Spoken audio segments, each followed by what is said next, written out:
Dans l'enfer du trafic de Yaoundé, sa mine soucieuse cache une détermination sans faille. Et ni les embouteillages de la capitale camerounaise, ni la détention interminable de Maurice Kamto ne sauraient l'entamer.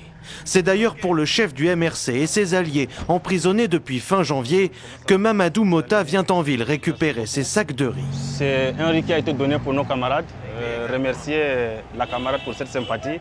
Depuis l'incarcération de Maurice Kamto, le premier vice-président du MRC conduit la résistance, multipliant les actions de mobilisation des militants, comme ce jour-là avec les responsables de l'association Agir.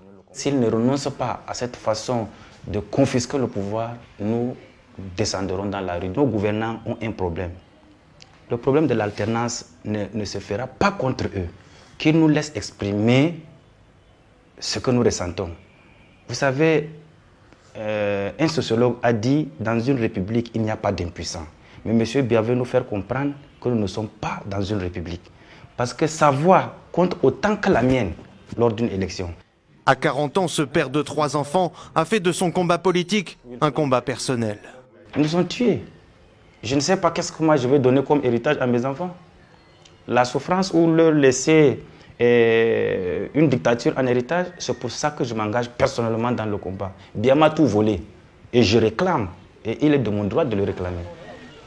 Et en premier lieu, la libération de Maurice Kamto et de ses alliés, inculpés par un tribunal militaire pour hostilité contre la patrie et insurrection.